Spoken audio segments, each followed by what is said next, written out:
Have you ever wondered exactly what recruiters look for on your LinkedIn profile? I was very surprised to learn just how much weight often underlooked sections such as your bio, your skills, even your endorsements can carry. My source? Glad you asked. Shreya Mehta, professional growth coach and a former recruiter at Microsoft, Amazon, and TikTok, evaluated, nay, roasted my podcast producer Deep's LinkedIn profile and shared areas of improvement that honestly all of us, myself included, could benefit from. The most important thing about me, have expertise and I'm Naman Pandey. This is the Ready Set Do podcast, and in this episode, Shreya takes us through a recruiter's POV on every single step along the way of getting hired. That includes extremely information-dense sections on application strategy, ATS, how to network effectively, answering the dreaded "Do you require sponsorship?" question, LinkedIn profile building, resume tailoring, and even interview prep. I promise that at the end of this episode, you will have all the tools and information that you need to land your next offer despite this unforgiving job market.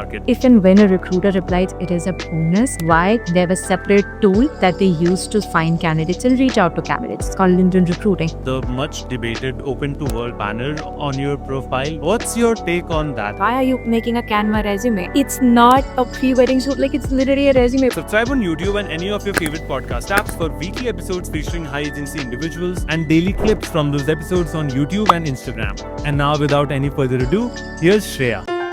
Welcome to the only podcast in the world featuring stories of high agency individuals who are just a few steps ahead of us. Shreya, welcome. Hey, thank you so much. I'm excited for our conversation today. Honestly, ever since we calendared this, I've actually just been buzzing to pick your brain.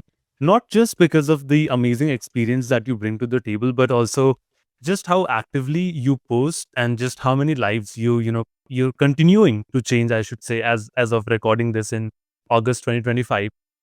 Actually it's September now. So time flies when you're having fun. Um, so I did want to hit the ground running here with asking you that in all of your time that you spend mentoring people and talking to so many aspirants online, what is or what are some of the biggest pitfalls that you see people make but that are also fairly easily avoidable or fixable? Yeah.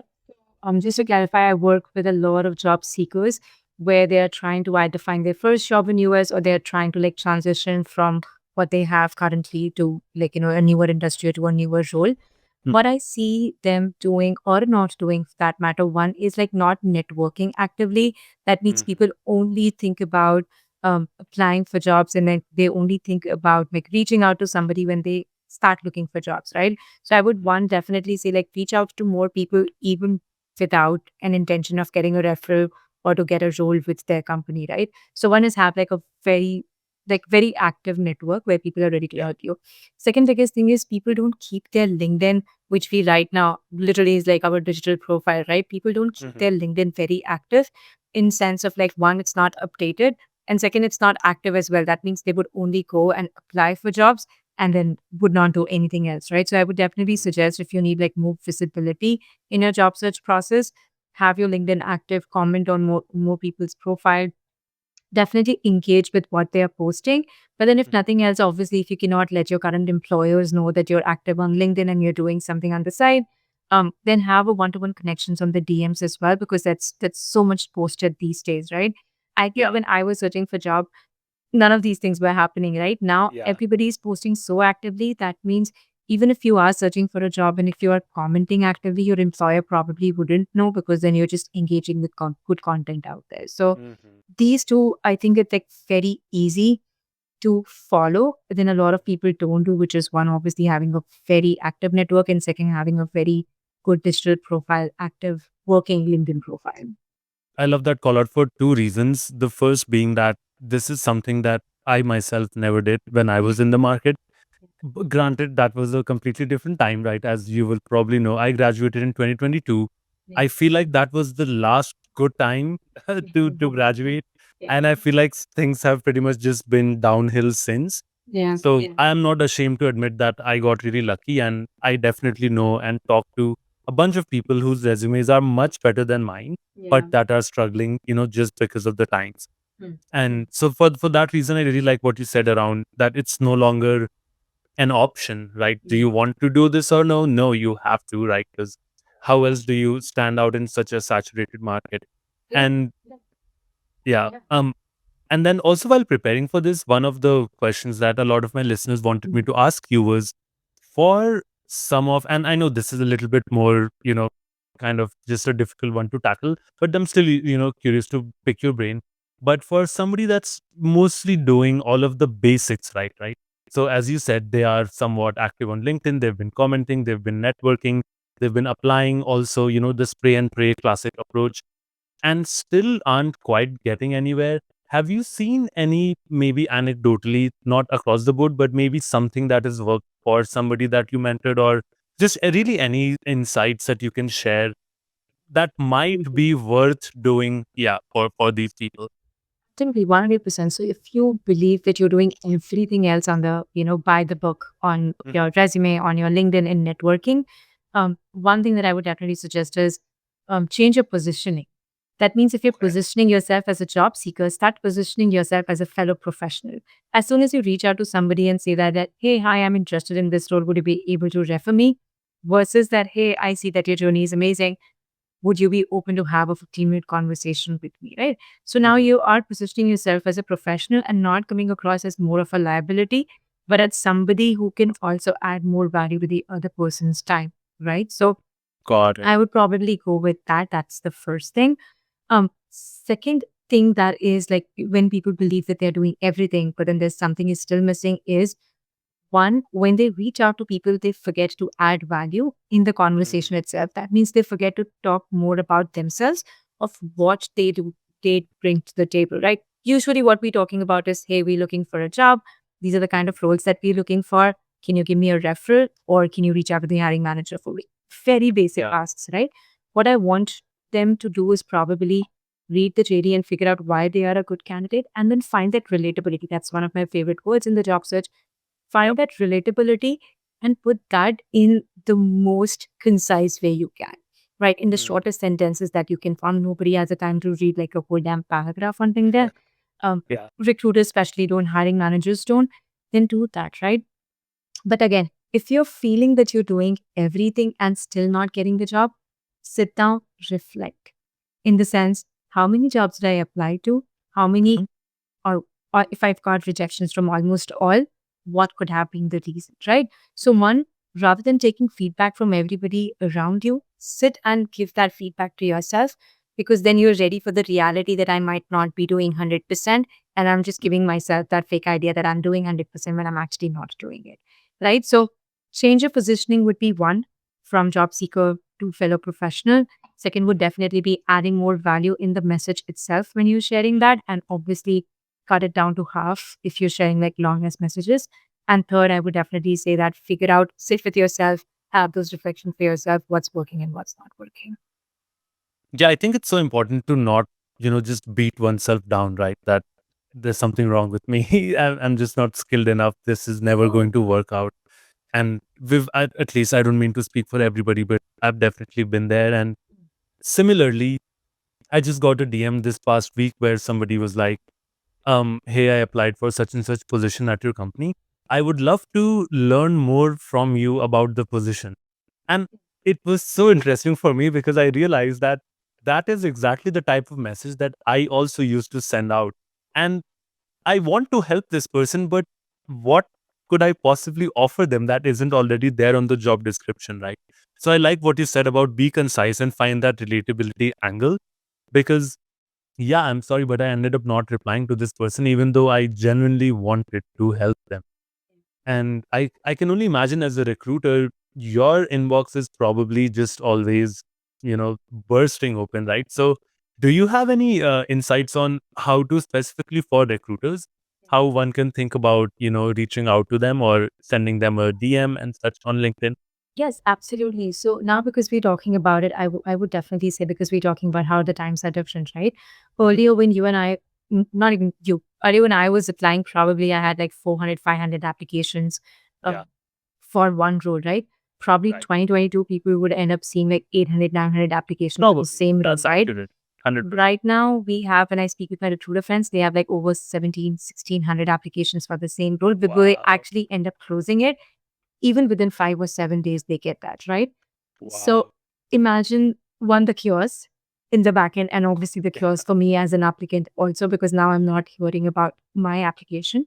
But if I'm Mhm. trying to reach out to a recruiter, one, again, get the attention, right? In the minimum span. I have like maybe 5 seconds to read that message if I Yeah. decide to read my DMs, right? As a recruiter, Yeah. I only have 5 seconds to read that message. If you give me the resume, if you give me the job ID, and if you give me why you, I probably would end up reading it, right? If you've already applied for it, just tell me that I've applied with this resume, this Mhm. email, and for this job ID. If you are not the right recruiter, can you just forward my resume to the right recruiter?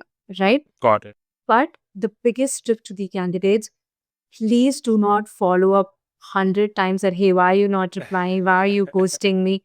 Because that was one of my dreaded area, that once I reply to this person, they would end up sending me 100 messages, Oh, and I would end up wow. not replying to anybody, right? Because like you, I would want to help them as well.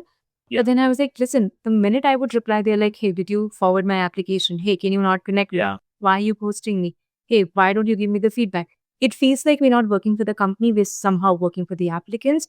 It sounds rude, but then you start feeling that ways after a while, and you're like, okay, I don't have to reply to them, right? So, Yeah. one, be very polite with the recruiters. Like, they are also humans and they are doing their jobs, right? Yeah. Yeah. You're Not not ghosting you. entitled to a reply, right? In any way. Nobody is in A this reply world is a on this world. bonus. Right. Exactly. In this world, nobody is. Either on LinkedIn, on Instagram, personal reviews, Yeah. nobody is entitled to receive a reply from anybody, right? That's one, Yeah. obviously. But especially with a recruiter, if they're not the recruiter for the role that you are looking for, the best they would do probably is, and they would not let you know that, but the best they would do probably is like share that resume with the right recruiter. But then now it's between the right recruiter and the applicant. It's not between the person that you have PM'd, right? Not with the recruiter.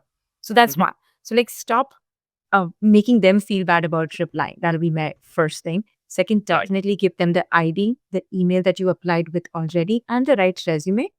So they have an understanding of what path they need to take from there. Third, if and when a recruiter replies, it is a bonus. Why? Because they have a complete separate inbox. It's called LinkedIn Recruiting. They have a Oh, separate interesting. tool that they Okay. use to source candidates, find candidates, and reach out to candidates. It's called LinkedIn Recruiting. Interesting. Now, they might not see your DM in their LinkedIn because they're using a second inbox, right? Oh, And okay. that's the idea of why you should always have your LinkedIn profile most updated, because that's Uh-huh. how recruiters are looking for you as well. So And is there no way to reach the what you said, the like second LinkedIn that no, recruiters have? that is only the recruiters would initiate the conversation, and then only you can reach out Wow. to them. I had no idea that that even existed. That's crazy. Wow. Okay. Yeah, that's an insight, Interesting. right? I mean, the only Yeah. reason I Yeah. got into recruiting was because of this. I wanted to know what's happening on the other side of the world Yeah. and where is it all going. Because I got a lot of my jobs through LinkedIn, Hmm. actually. I got reached out for Uber through LinkedIn. Somebody just reached out to me. Huh. I was happily working at TikTok. And I was like, do I want it? I interviewed within 5, 7 days. I had the offer. And I was like, okay, now Wow. is the most difficult decision to make. I have a happy work life. Like, do Yeah. I Yeah. switch? But obviously I did. But yeah, I mean, personal Nice. branding on LinkedIn can do like wonders to your job search. And you were just posting pretty much throughout, right? You didn't have like a period where you started randomly. You've just always been active on LinkedIn, is my understanding. Is that I've right? been very active on LinkedIn, but then the posting probably started a lot later because Okay. I was always active in the sense that I would connect, I would network with people, I would go to Hmm. all the random networking events, even when I was in college. Because the minute I got into the college, I understood that nobody kind of knows me. Yeah. Right? And the only way for them to know me is probably through LinkedIn or my work. Now, my work Hmm. can only reach the people that I'm actually surrounded with. But through Hmm. LinkedIn, my work can actually reach to everybody that who's a part of LinkedIn, right? So I think Uh-huh. for me, that was an aha moment that, oh, okay, all right. Right. I want to be famous, but then from the work side, from the LinkedIn side. And that's probably when Absolutely. I started creating it. And obviously when you're a recruiter, when you're working with different companies, there's some conflict of interest. There's some code of conduct that you have to take care of when you're posting. So I think Mhm. I was within those limits when I was posting. But Yeah. once I dropped my full-time job, I think then obviously there were no conflict of interest and I could do it because True. I have my own business. But yes, having that personal brand on LinkedIn, being very active, being continuously networking definitely give me like an upper hand. I think that's such an interesting call out, that the problem that you, or the hurdle that you had to face because you were a recruiter, right? And there's an obvious conflict of interest if you're trying to post about recruiting stuff, right? Then anybody can be like, that's a little dodgy. I feel like that problem doesn't exist for most people, right? Because if you're just like an analytics professional, and if you're posting more generally about, how you solve problems, what tools you use, that I feel like is you're not even running into the hurdle that you had to run into. And you still did such a good job of it. So most people can, I guess, is my takeaway here. That because most people don't run into that hurdle that you did specifically. So I like that. Uh-huh. Sorry, But go no, ahead. I was just saying that a lot of people, I'm pretty sure, can have that conflict of interest, especially if they're talking about something specifically from the company that they're working with, right? As Mhm. recruiters, we do have some insight information, like insider information, if you Yeah. will, um, in terms of like what kind of roles would open, what kind of competencies hiring manager would be looking at, why somebody gets rejected, why somebody gets accepted. We obviously have those information, right? To openly post about it would be very unfair for those some of those candidates Yeah. or to specific companies, right? So that's why the conflict of interest. But again, I don't think ever I felt like my growth was restricted because of that. I think Mhm. just the opposite. My growth was probably multiplied because I was associated with these companies, right? Yeah. And that's usually a good thing. Yeah. Yeah. And then so yeah, go speak segueing to what you were sharing about having a strong personal brand.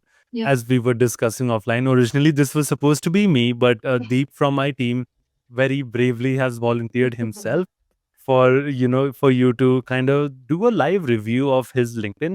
Yeah. And just for our listeners, I guess the goal here isn't specifically Deep's LinkedIn review, right? What I'm hoping to achieve from this exercise here is to really show you all how recruiters, you know, ingest your profile. Like, what are some of the things that you're looking at? What are some of the things that move the needle the most? So, I'm going to share my screen here, and if you can maybe even just, talk through your thoughts and like just stuff that you're seeing, stuff that you would fix, stuff that makes a difference. I think that would be a super, super helpful exercise for anybody watching. So, give me a second here and I'll share my screen. Let me know once you can see. Yes, And I I can can see zoom you. in a little. Yeah, I Yeah, can zoom in a I can little see so that. this profile. Perfect. So, okay, let's start from the top, right? Yeah. And so maybe the banner. What do you make of this banner? Um, Honestly, nothing. I think I don't, as a recruiter, I would not have a lot of thoughts about it. Again, nobody would get accepted or rejected because of a banner. Okay. Can a banner attract and then keep me there for 1 second longer? Yes. If they would want to talk about like they're a data scientist, they can just plainly like data scientist or something related to data scientist and ML AI engineer so that Hmm. I don't have to wait to read the headline to know who they are, right? Interesting. Okay. So again, this would not get them accepted or rejected, just would hook me a little longer on their profile. Got I it. would definitely say like a better, and this is nothing against you, I promise. Of But course, no, no, better. he volunteered. He was Yeah. like, "This is the whole point, so please roast Exactly. me." Okay, all right. Yeah, I yeah. would definitely get like a better picture because this Okay. puts like a selfie where either he Yep. wasn't ready or he's not happy. He looks Hmm. like he doesn't look happy, right? So I would Yeah. probably say like a very warm photo. Doesn't have to be very professional, you guys. Hmm. Just needs to be where I can see your face very Yep. clearly. And it sounds like very welcoming. That means, when I look at the picture, it sounds like it's a good profile and I would want to scroll through, right? Um, Absolutely. I would Yeah. definitely suggest not directly write like open to full-time data scientist. I would probably just write data scientist and AI ML engineer, their Okay. go-to market, and then obviously supply company, founding something. And then absolutely at the end, I can write looking for full-time positions, right? Interesting. So have it at the end instead of the beginning. Is that Right. right? Yes. Now, when it goes back to the idea of positioning yourself as a professional versus positioning yourself as a job seeker. As soon as the Uh first huh. thing I would see that he's looking for a full time role, not Hmm. me as a recruiter, but anybody who would come across the profile, they would know that this person can be a liability data with like the amount of referrals they would ask or Yeah. the help that they would want or the coffee chat they Hmm. would want. So probably that, right? And that's the probably Interesting. the only reason. Yeah, then scroll down for me and then Yeah, because one real quick thing. Help put this to bed for me. The much debated open to work open to banner work banner. on your profile. Yeah. Yeah. What's your take on that? He doesn't have it. And Yeah. actually I'll confess. part of that was because of me, because I'm not the biggest fan. But obviously, your opinion is what really matters here. So, I'll tell you what happened. So there are two ways you can show that you're open to work. One is the banner, obviously, that shows to everybody, and the other is only to the recruiters, right? correct. Now, when only the recruiter sees and the recruiters are seeing it in their tool, so you don't have to worry about that. You are not like that's not a missed opportunity. Recruiters would still end up seeing it. Now, the fun part is hiring managers or anybody else in the team cannot see that banner, right? Because you have chosen it to only be seen by the recruiter. Nobody else can see it. So, is that a missed opportunity? Probably yes, because the hiring people won't be able to see it. Anybody else in the team won't be able to see it. But second, also the same thing, if you go ahead and connect with somebody, then they would know that probably it is going to be more about the job search and nothing else, right? Because you're just a job seeker. So people can have that biases as well. But with Steve, I think there's an irony because he doesn't have the badge, but the first thing he says is looking for a full-time job. So I mean, you still somehow you're still talking about it, right? So short answer, yes, you can have the banner. If you're still on a timeline, I would definitely suggest have the banner. There can be more opportunities that will come through your way. But if you're not on a timeline, it's okay to not have the banner for everybody. Just have it for the recruiters. Yeah. Love Good it. question. That's so cool. Yeah, no, I had no idea about the like levels to this game, right? I just thought it was something super obvious. You either have it or you don't. But no, this is all blowing my mind. Very, very cool. So we'll keep going here. His location is, I guess, that probably doesn't matter as much. No, that doesn't matter because wherever he is, that is okay. And then obviously San Francisco is a hub right now for all these roles and all these startups. So it's good to have that for sure. Great. So then we reach to the about. So how should one approach this about? And maybe as you think through that, maybe you could share if this is a good about that people could be looking at. So a couple Well, of hopefully you can read, right? I can zoom it more if you. No, this Okay, is beautiful. good. I can read it absolutely clearly. So a couple of things in this. First is approaching AI from a systems, from a systems first perspective, which is great. He's just introducing who he is, right? But then my brain goes to why is the I not capital, right? And this can be just me as somebody who's crazy on the personal branding. Hi there, I'm a data scientist, and somehow the I is not capital. And then he's again positioning himself as more of a graduate student rather than more of a professional, right? Because he starts his conversation that Add. yes, right? Interesting. I would probably say, hi, I'm a data science. I'm a data scientist with 2+ years of hands-on experience. Then go ahead and say that I also have a master's degree in whatever he needs to mention. Yeah. Right? Love it. And what is a quick about me? So I would probably say things you need to know about me, things you should definitely read, like have a very good hook about it, right? So whenever I say that, we don't have to get like extremely serious on LinkedIn. We don't have to do that. One, yes, obviously the professionalism, that line should never be crossed. That means stay very professional. But if you had like a little bit of personality to your conversation, that's great, right? So if you need to add the personality to your about me section, definitely go ahead and do it. But Great. the most important thing about me, have credibility, expertise, and experience. Okay, I'll say that again. Credibility comes with how many years of experience you have, where have you worked, what kind of work have you done, right? Okay. Expertise comes with what kind of tools you're like pretty hands on, and where you are like a 10 on a 10 or a 8 on a 10, and something that your roles might be looking for, right? And then the third thing, your experience comes from what kind of projects have you done, what kind of stakeholders you have worked with, what kind of industries you might have worked with. And then that all comes together as your very good about me section, right? Got it. One thing that he hasn't written is the about me section has an option of adding 5 top skills. Naman.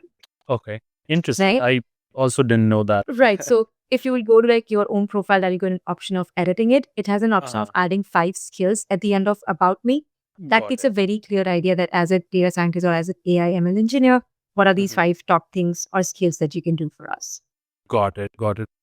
Absolutely. Yeah, that sounds like a must do for everyone.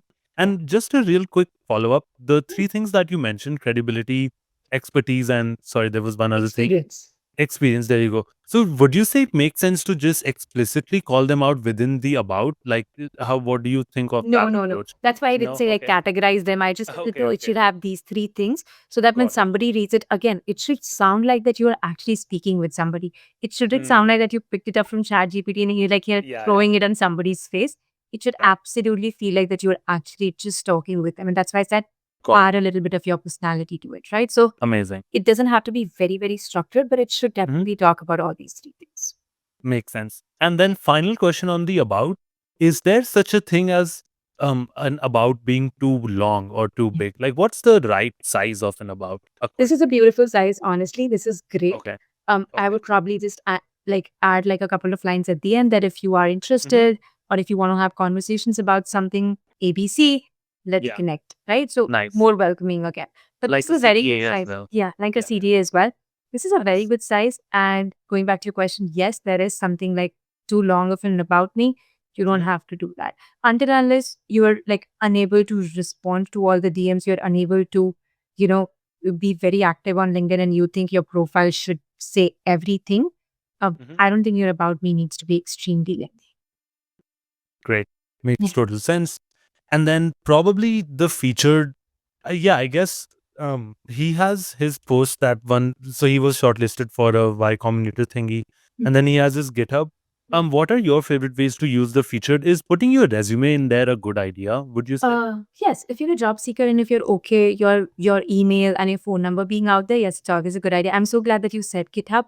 Can you scroll where his photo is, please? To the top, Yes. you mean here? Sure. Yeah. Yes. Everybody has an option of putting a website link here, Naman. Oh, right. So people should be able to put their portfolio and then should be able to put their website like both, right? Now, Got it. for him, I don't know why does it not show here.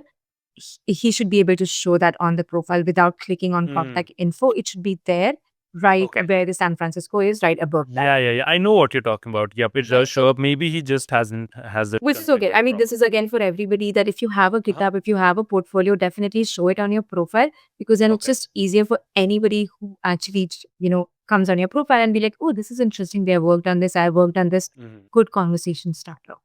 And just on that topic, since we're on the portfolio subject, it's you're saying it's a good idea. Everybody should do it if they can, and recruiters actually look at that stuff. Hiring managers look at it. Yes. Okay.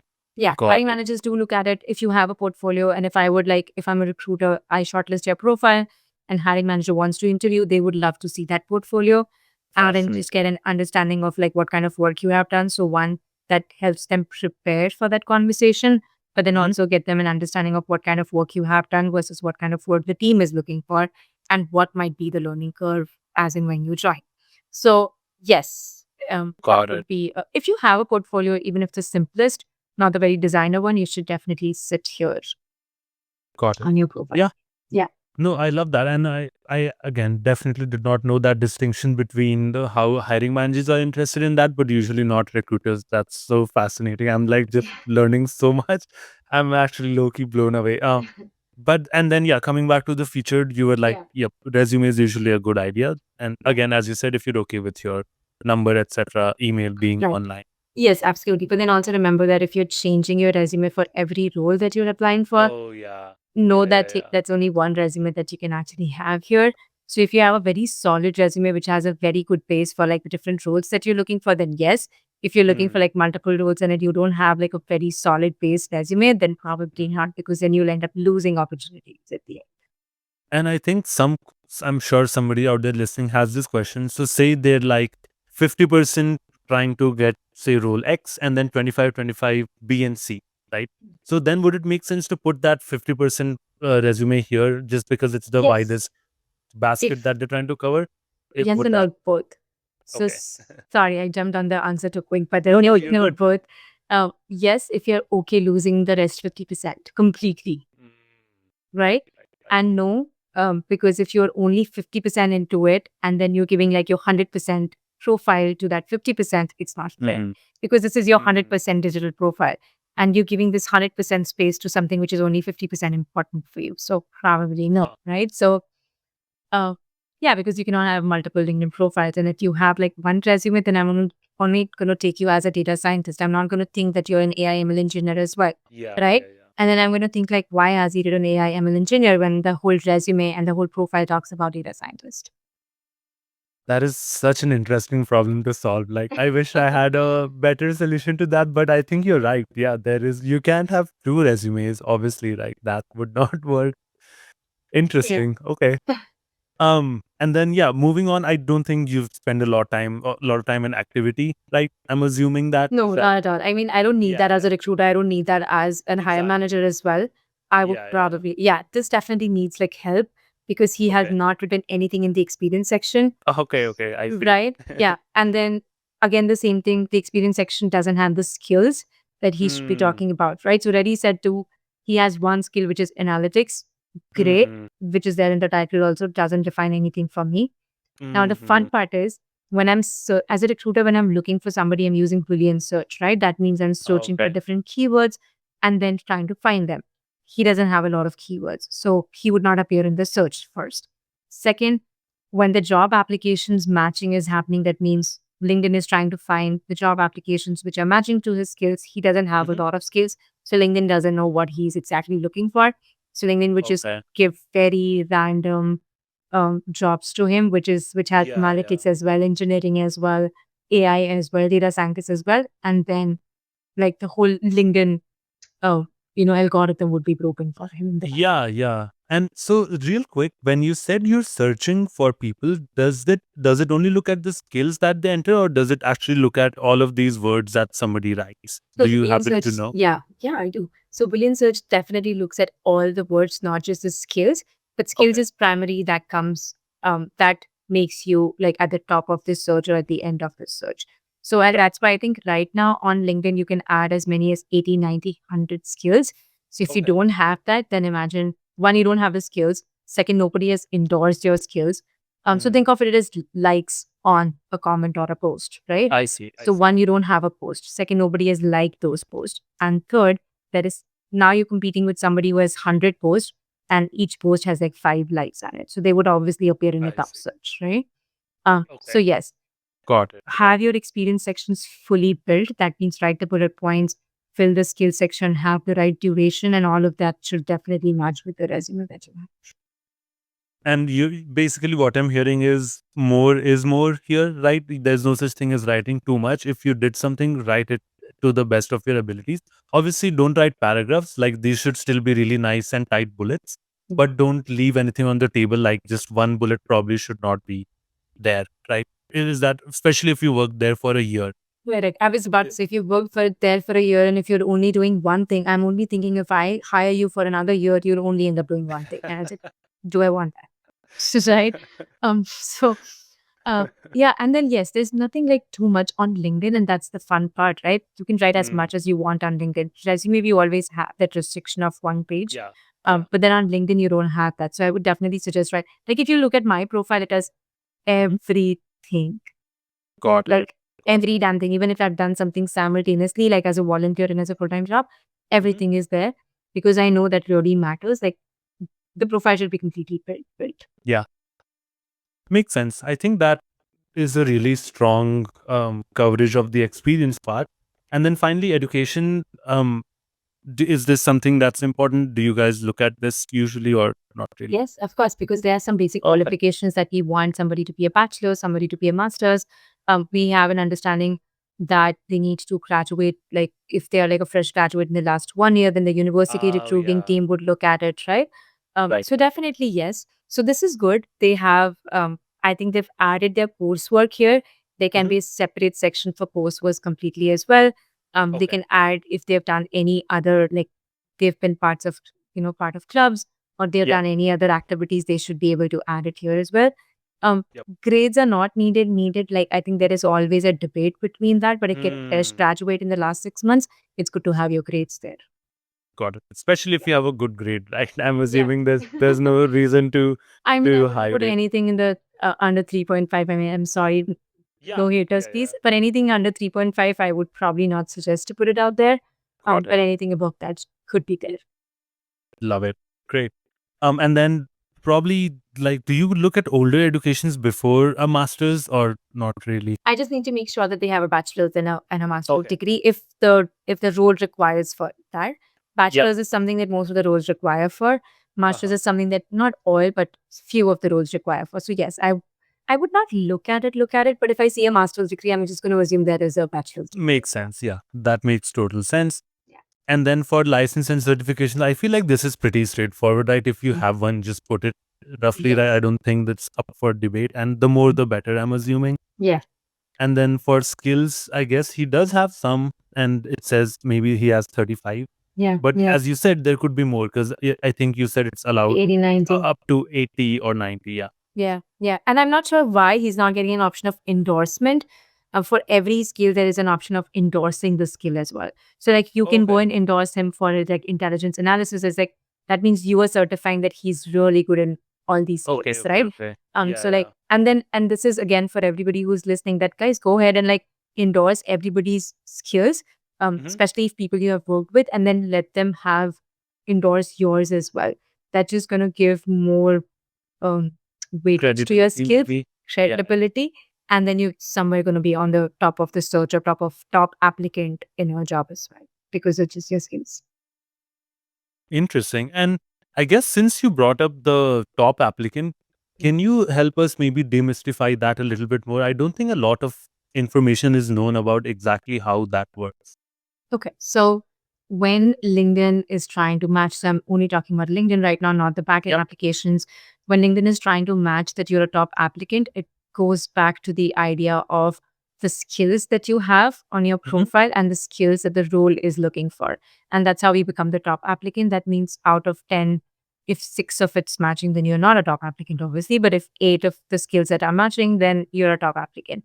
And that's why Got the idea of having like extensive skill set, that means adding everything, if even if you've remotely worked on it, or it. if you've worked on it even in the past, just go ahead and Hmm. add that because that's how LinkedIn is like trying to match that you're a top applicant and trying to show you these kind of tools as well. Hmm. Yeah. Got it. So yeah, so again, I guess that concludes the review part of that segment, which I thoroughly enjoyed. I'm pretty sure Deep won't enjoy it as much. My I'm God. just kidding. I'm sure he will. He'll be very grateful to have your Sorry. expertise. No, no, no. If anything, I'm sure he already conveyed this, but he was like very grateful that we are doing this exercise. But yeah, moving on, I do want to, and this is prompted by something you said earlier, which is just that can you maybe take us through the other side of the table, and maybe at we can pick any big tech company of your choice because it sounded like you were really doing the rounds. It sounds like you've been at most of them at this point, or in your past at least. So what is it like for a recruiter, I guess, in terms of the process itself? How much do you rely on the ATS? How much manual work is done? I guess there's just so many misconceptions around this that maybe if you can set something straight, that would be super helpful. Correct, correct. So I wouldn't obviously name a company because a lot of companies work differently. But let's just go Understandable. ahead with an idea of like what usually happens, right? Yep, So once perfect. somebody applies, I have a database system in the back end. Let's just say like where every applicant is sitting in different buckets, right? If you're Hmm. cold applying, that means if you're directly applying through website or LinkedIn or any other third party app, then it would sit in like applications bucket, right? If you're Hmm. applying through a referral, it will sit in the referral bucket. If you're an internal employee, if it's sit in the internal employee bucket. Got And if it. there are any other categories like that, right? I've usually seen these three categories, and obviously the fourth one is rejected ones. Got Or somebody who's moving forward, then there'll be different buckets for those totally. different interviews segments, right? Now, whenever somebody applies, um, obviously your application would be seen there. Now I can arrange it first in, first out, last in, last out, as in how I want my view to be. The Hmm. system doesn't necessarily have a standard view. I can update it, Interesting. right? Okay. Um, Okay. Now what happens? Like I said earlier, it was 400 applications. When you were graduating, probably it was like 800 applications. Now it's like 1600 applications, right? So obviously nobody's doing it manually. It's crazy to even think that somebody's looking at 1600 applications manually. Like it's not human. So Yeah. what we do in the back is like do keyword search, right? That Okay. means I would do the keyword search, and let's say if out of 1600 people, 1500 people add that keyword. Obviously, I'll keep on adding more keywords and keep on Mm. filtering the applications more depending on what I really want. Now, where does a keyword come from? Comes from are the discussions that the hiring team has with the recruiting team and the JD that we have. That's where the keywords come from. And then obviously the hiring team usually give a list of keywords, but then the recruiters usually have an understanding with the discussion of what the keywords could be, Uh-huh. right? Then Got let's it. search with that and then we narrow it down to some number. And then depending on how many hours we're doing this today, we reach out to few people, send out the screening calls to them, right? Now, Got it. One, does ATS automatically reject it? Hmm. Yes and no. One is if the ATS can't read it. That means if you have a Word document that is all crazily in Jumbled my up. Yeah, system, yeah, yeah. yes, Yeah. I can't read it. As much as I would want to reach out to you, I would not take an extra step of reaching out to you on LinkedIn and be like, hi, I don't think I can read your resume. Can you please submit another one? I don't think I can do that because there's 1,600 Hmm. people like that, right? So I would end up not doing anything about that, right? Yeah. Second is Yeah, yeah. if you have like random tables, emojis, or something like that that the system can't read, then that'll end up. I've seen a lot of lot of times I've seen that number where the whole resume only appears to be black boxes. Every letter is a black box, right? And they must Huh. have formatted it somehow. People have like so people make a Canva resume. Why? It's not an invitation wedding card. Why are you all making a Oh, Canva resume? wow. Why? That's Like, it's crazy. not a pre-wedding shoot. Like, it's literally a resume. Why are we doing that right now? I get so confused when people say I have a Canva resume and feel so proud. And I was like, why exactly? See, I understand if you're like a design person, right? That means you have to Yeah. show your portfolio, you have to show your creativity from that angle. I understand. This Hmm. software engineer, if you're a data scientist, if you're a recruiter, you don't need a Canva resume. Like, believe me, and I'm pretty sure all the recruiters would agree with it. We need Hmm. a plain, classic, boring resume which has great information. That's Yeah. all what I need right now. I want Parsable, links. right? The Yeah, keyword is that it can be parsed easily. right. And Yeah. I want a link that work. I want an email that work. I want a phone number that works. And then I want all the text that's readable. That's all what I'm Hmm. asking for, right? That's all what my system is asking for, actually. Correct? Yeah, yeah. So I think going back to the idea, once you filter all of those things, then I'll start calling people for the screening call, right? Now a lot of Hmm. people are like, hey, we never heard back from them ever. It has been 3 months. Only fair because they must have screened people and they have their final person, but they're keeping those people because they might have one, another role that might come across. Or second, they haven't officially sent out a rejection email to anybody, but they've closed the role already, Interesting. right? So it can be Like just either or. internally or something? Yeah, internally also, or Maybe. for an Yeah, yeah. example, if I'm a recruiter, I gave you the offer, and then now I want to close the role. I have an option of like rejecting all the applications without Hmm. sending an email out to them. I I have see. an option of that as well, right? Interesting. So a lot Got of it. people end up doing that also because then it's a bulk email that they need to send out, and then they're like, who needs to do that? Yeah. Which again, every company has a different policy and what Of and why course. and what Yeah, the yeah. messages And I'm looks pretty like. sure it matters, like changes recruiter to recruiter as well, right? Maybe someone Sure. just isn't is in the mood that day. I don't know. It's Yeah. understandable for me. Yeah. 100%. Yes. Like if I don't feel like sending 500, so see, I don't have to go and manually do it. I just have to click, Yeah, yeah. like send out email. But then I have to make sure that the messaging is right. I have to make Yeah. sure it's not going from my email. It's actually going from a system generated email. Because imagine me sending out my email and people will be like, hey, can you give me the feedback? Hey, is Yeah, the role yeah, closed? And they'll have 100 other emails. And then I, as a recruiter, cannot tackle that at all. Right. So yeah. that's why a lot of times recruiters do not give like rejections from their emails. They only give rejections from the system emails, right? So Yeah, yeah. that's also Which to you can't reply to. Yeah. No, that makes total sense. And then also related, tell me about the easy apply. There's a lot of random news about it. Some people are just like it never works. Can you help set the record straight when it comes to easy apply? Is it good, bad? Should people be doing it? what I think it still goes to the bucket when somebody's applied from LinkedIn. Only thing is that I see in there that this person has applied from website, this person has applied through LinkedIn. I only see that this person has applied from Indeed if I have it on that. That means a Hmm. third platform. But otherwise, yeah, they can apply to it. Usually, easy application does not give us a lot of information. It's just a resume that we get, right? Yeah. And that Yeah, a yeah. lot of time we have like probably no information about like sponsorship, their work experience. And if the resume is not readable, then you've lost the opportunity and the chance. You're thinking you've applied, but I haven't Hmm. got your application because I can't read your resume. And then there is no other information anywhere else, right? That's why we try Got it. avoiding the easy application because then if the resume is not working, I have no other information. And then all the other information might be important for me to make the decision as well. That do they need sponsorship, how many years of experience they might have, or that Yeah. any other information that is manually typed there, right? Huh. So, so short answer, yes, Interesting. can, but I wouldn't make Yeah. that as my primary way of applying for all the roles.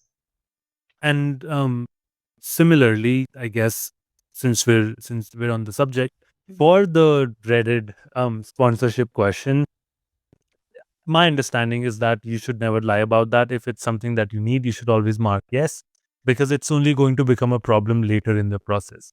Would you agree with that sentiment? I get so much hate for this. Yes and no, both. Okay.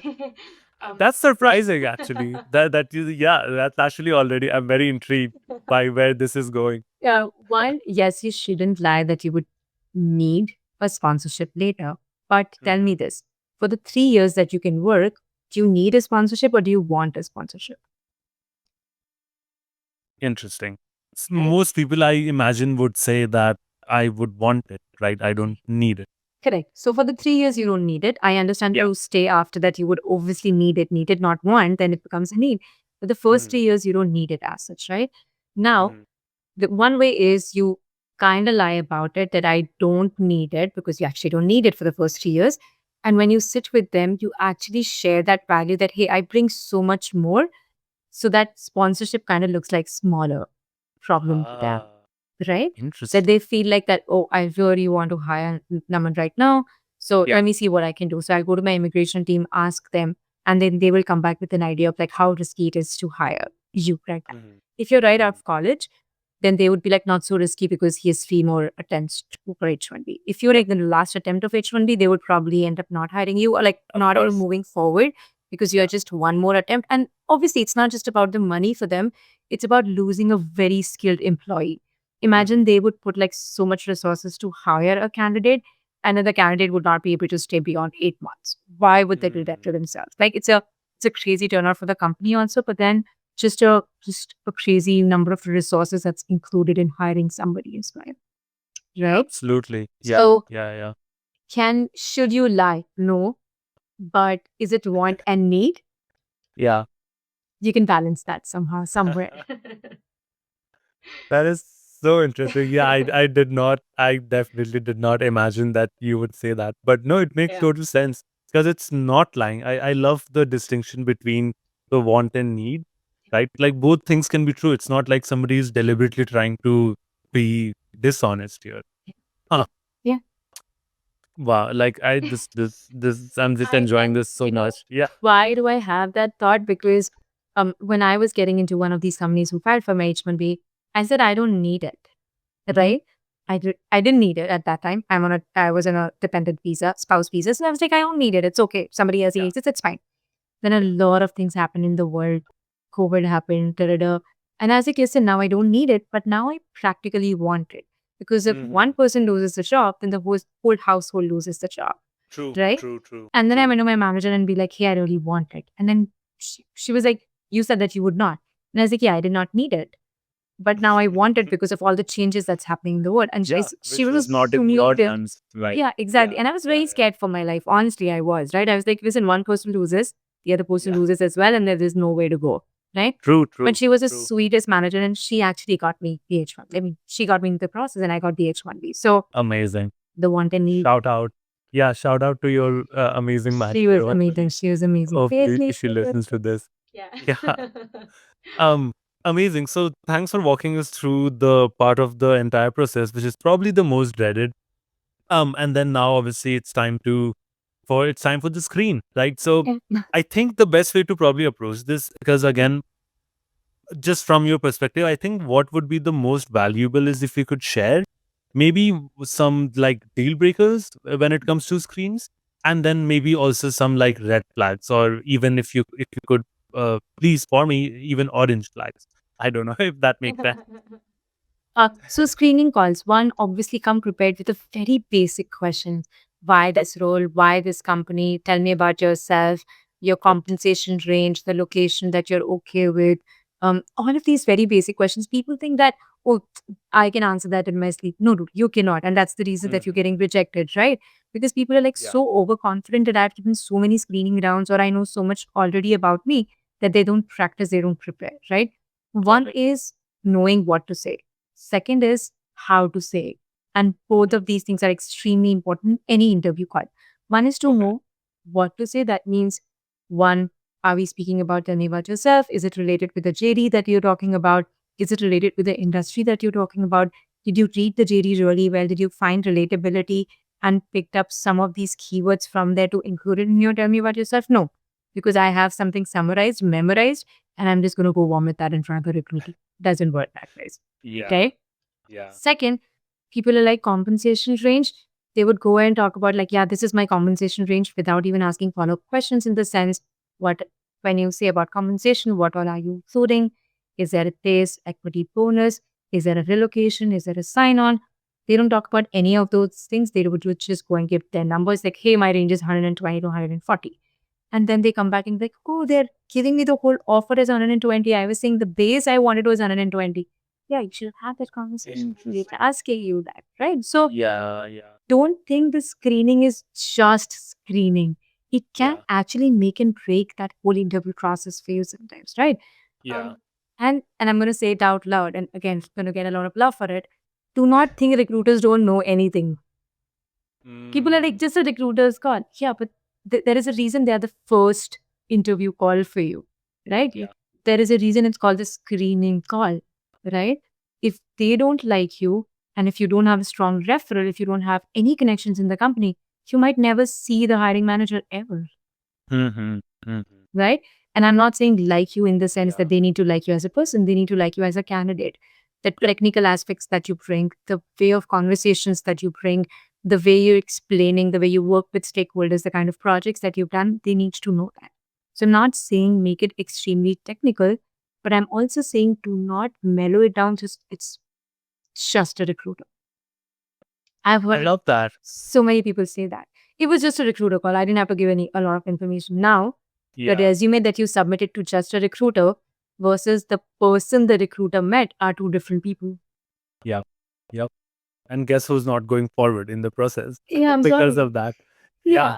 And honestly, it's two stories come to mind. The first is something that happened to like myself. So at my current job, I work in the commercial real estate industry, and I was asked during my screening call about why this industry. And I just remember just almost freezing for 2 seconds because I just kicked myself so much. I was like, this is so obvious. I knew I should have prepared for this. And then thankfully, I was able to, get away with whatever I said. I honestly don't even remember. But the lesson here is that don't do that, right? Don't put yourself in that position. It's not that hard to Google an industry, figure out 3 points that make you want to work in that. So that's the first one. And the second story that came to mind was recently I was talking to a friend, well, not recently, last year, but he said that through his screening call with his recruiter, he actually made such a great rapport with her that she was almost personally invested in making sure that he was hired. So, like, she would help him with, like, what to expect, like, go out of her way truly Yeah. to Yeah. make sure that he did really well. And I was like, that is so good. Like, that is honestly such a cheat code I to getting to know. that, Yeah, right? yeah, and I'm glad that you're sharing that because I have a mentorship program, right, where I work with job seekers. I Nice. teach that every other day that you should befriend your recruiter. Like they are the first one that you're speaking with, and they're Yeah. a POC until you get that offer. Honestly, they Yeah. are. They can Yeah. be your biggest advocate in front of the hiring team. They can give you the most insightful information that you probably would need. Obviously, not the insider information, but the most insightful information in the sense that how do you prep, what kind of person you'll be interviewing with, what Mhm. questions they can ask, what competencies they might be looking for. Because when you're having that conversation with them, recruiters see as much as you want to get hired, a recruiter also wants to find a good candidate, right? So that seems like you guys are on the same side. So there's like Yeah. no point not being on the same side from the first call that you had with them. So recruiters definitely do advocate. I have done that multiple times where if I would like a candidate, I would go and like ask multiple questions like, why are we not taking them forward? Like this is Mhm. all what I saw. What do you not see? Right? Yeah. Yeah. And then the people were like, oh yeah, that makes sense. Like, you know, let us think through it again, kind of. Or, Mhm. let's Mhm. call them for the next round. So yes, that's true. That's true. Like recruiters, yeah, they know a lot from both sides. So Yeah, and I agree. I do think it needs to be talked about more. And around what you were sharing about the mentorship work that you do. One of my guests on this pod, he was also sharing about his experience through getting a job. This was earlier. He graduated in 23. So again, slightly different time. But something he said that really stood out to me in terms of being an anomaly, really, because not many people talk about this, was that I was applying for the longest time, wasn't getting anywhere. And then I sought professional growth coaches or hiring coach services. And that completely changed the game for me. And I will be the first to admit that I'm not the most well versed with what it entails. And because this is kind of what you do currently, could you share for our listeners what benefits get unlocked when they work with a hiring coach such as yourself? Yeah, that's such a great question. So one is, a lot of time we are not very critical of ourselves, right? In terms of the growth factor. That means we're not Hmm. critical in terms of what might not be working well, where we should improve, what's the feedback, and what is the game plan from here, right? So a Hmm. career coach or a professional growth coach kind of gives you that idea that what should be the plan from here, right? Okay. Second is, when you're driving on your own, you have like a lot of blind spots, right? So think Hmm. of career coaches sensors who kind of tell you, or like the mirrors who kind of tell you of like what your blind spots are and what you might be missing while you're just looking at finding a job. Everything else Hmm. will be taken care by the coach, right? Third, and the most Wow. important thing, there are a lot of stories that, one, if you had work experience or if you've not had the work experience, there are a lot of stories that um, would get you accepted or rejected in the interview process or in your whole resume on your own LinkedIn process. I think the career coaches give you the right direction to say those stories powerfully in a way that it's Okay. impactful for your resume, for your LinkedIn, for your tell me about yourself, for your networking events, for your interview, everything. That means they work on what needs to be said, how much Hmm. needs to be said, and how it needs to be said. Right? Wow. But the fun part, it starts with how you're feeling about yourself, right? Do you have the value that they're looking for? A lot of my mentees don't even believe they have the value of like a six figure, right? And they're like, no, Hmm. I'm okay with 80K. When they come to the mentoring program and they get that six figure and they're like, I wouldn't have thought my first job would be like 6K or like six figures here in Yeah. US, right? Or Yeah. some people come and be like, I wouldn't have thought they would give me this much, like a 220K or something. I have somebody from my mentoring program. That was her first job in US. She was on, or trailing. She was a trailing spouse, moved with her husband, had good experience in India. Her first role was like 200K, which she Wow. kind of knew, Nice. but then she's like, I have no direction whatsoever. Right. Hmm. So I think the career coaches are that Google map that you want to go somewhere, but you don't know where you want to go. So that's I direction. Yeah, I definitely did not realize just how multifaceted, what it was, what it is that you do, which Yeah. definitely makes me appreciate. Because in my mind, it was just always like, oh, if I'm struggling to get hired, maybe I can reach out and request, for a coach's services, Yeah. get me hired. End of story, right? But what you're saying is so much more than just that, which is, Absolutely. yeah, really making me appreciate what it is that you do. Yeah, no, it's definitely a little bit more holistic approach towards coaching. It's not just Yeah. like, oh, you need a job, you take that and go. I think it's for me because, like I said, like personal branding, who I am as a person, Hmm. how do I speak, what do I speak, all of that matters in terms of performance, in terms of promotion, in terms of growth, in terms of visibility. I want to use all of that for my mentees as well. And I want them to know all of these things. These are like specific nuances which are important for their overall growth, not just for what that one job, but their overall growth just in the market right now. So, yeah. Final question before I let you go here. For you personally, what is the most fulfilling aspect of mentoring people and being their professional growth coaches? Oh my God. The idea that you are like literally a drop in the sea to make that impact, right? When Hmm. I came here, I couldn't find even one person I could speak with about the 360 Mhm. that I had from Mhm. India to US. Um, I did not want anybody else to feel that way, right? So I want people to know, one, there is hope. Second, there are doors. And third, there's approachability. That means when you approach somebody, even if they have a business, even if they have whatever kind of followers, or even if it looks intimidating, you would always get a reply back, right? Mhm. So for Yeah. me, I think it's that change, it's that impact that I make. Um, and I've said that multiple times, like when I hear my mentees or when I hear any message that says that because of your content, because of your mentorship, I got a job, I cry like a baby. That makes me the happiest. Like, I know Oh, one of my mentees told me that he messaged me saying that my mom says that you got sent. I was like, okay, wait, let me cry. wow. First, That is just amazing. Wow. I still get That's goosebumps when just I think of that. beautiful. I have a Wow. screenshot of that. And Wow. that is fulfilling, right? See, money and success, visibility would always be a happy byproduct of what we do, right? And I would want them to be a happy byproduct. Right. But the satisfaction, the purpose that you get while doing all of these things is incredible. It's incredible. So probably that. Wow. No, that is quite the mic drop. And I just want to add for our listeners, and I was not, encouraged to say this in any way, but when we met just a few weeks ago at Open Atlas Summit, I remember you reiterating this exact thing that you're trying really hard to be more approachable, right? You want more people to reach out to you and so that you can actually help them. Yes. So, firstly, I can confirm for a listener that that's not something that you just made up, and you've actually been acting on that because that's part of how this conversation even came to be.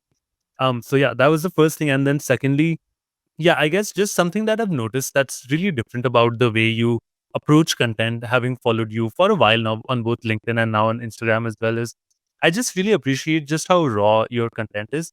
And I'll give you an example. You were talking about, I think it was a post around screening interviews. And you said something along the lines of, and this was your last bullet, right? Once you had gotten everything major out of the way, you wrote something to the effect of, and then try to befriend me, or I would say something about me. And then in brackets, you wrote, everybody loves attention. And I just love that because it's so true, but nobody talks about it. Like, who is a human that would say, I don't like it? Yeah, Like, no yeah, one, straight up. yeah, yeah. So I'm But you're so glad. bold enough to admit that. Yeah, yeah. Absolutely. I'm so glad that you're saying it because I really want everybody to know that if you're trying to get somebody's attention, make it all about them. Full Yeah, stop. If it's about absolutely. them, they would cheer, they would thank you, they would appreciate, and that's how the conversation would start. It's the easiest way. I mean, as humans, you should know it. Like ego boost surely works well for me, for you, for Yeah. everybody around there. Exactly, yeah. And there's it doesn't help to hide from that, right? Some people are almost like, oh, that's sleazy. No, it's just human behavior, and Yeah, yeah. And then it's up to you obviously to, partake or not, but partaking does open doors that would not be open otherwise. yes, yes. So And maybe not in the most um un like reasonable way. Maybe in the yeah, of most course. reasonable way, right? Because I think as humans we've forgotten that compliments can be real as well. And if Yeah, somebody's complimenting you, I mean, you would always take that, but then make sure that the words are not from ChatGPT, obviously. yeah, But then also yeah, the words sounds like something that they can relate with. If somebody would yeah, come and tell me that, hey, you're very approachable, I would be very happy. But if somebody would come and say that, hey, I love how glamorous you are, I'd be like, I'm sorry, what?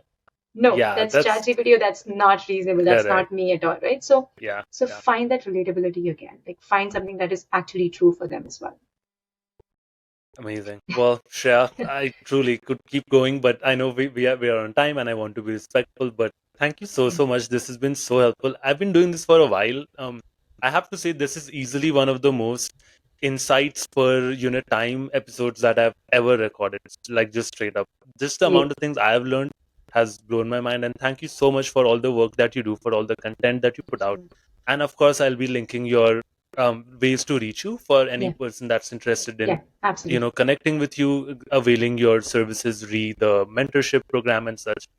So Absolutely. feel free, everyone, to go check out Shreya's profile, follow her on LinkedIn, Instagram, and yeah, thanks so Yeah, much for taking the time. thank you so much. No, of course, I had the most wonderful time with you as well. And anybody who's reaching out, just tell them that they are coming through this. So then Perfect. I'll be quicker in responding, just saying. Yeah. Amazing. Thank you. That's so kind. Of course. Thank That's you. almost like an exclusive offer Yeah. for my listeners, which I love. Yeah. 100%. Yes, 100%. And they should get that, right? Like if Yep. they've been here until the end of the journey with us, they should definitely get that exclusive offer. Absolutely. Yeah. Thank you. Perfect. Thank you. That brings us to the end of that episode with Shreya. Honestly, that was so information dense that I had to take a breather after I was done recording. I'm sure you found value through that. There's no way you did not. I feel like it's fair for me to say that if you would like to support me, the easiest way to do that is by subscribing on YouTube and leaving me up to a 5-star rating on Spotify or any of your favorite podcast apps. Something that goes a really long way for me is if by word of mouth you share these episodes with those that are in the market and even sections or shorts that apply for your friends. Catch you all in the next one. New episodes every Wednesday.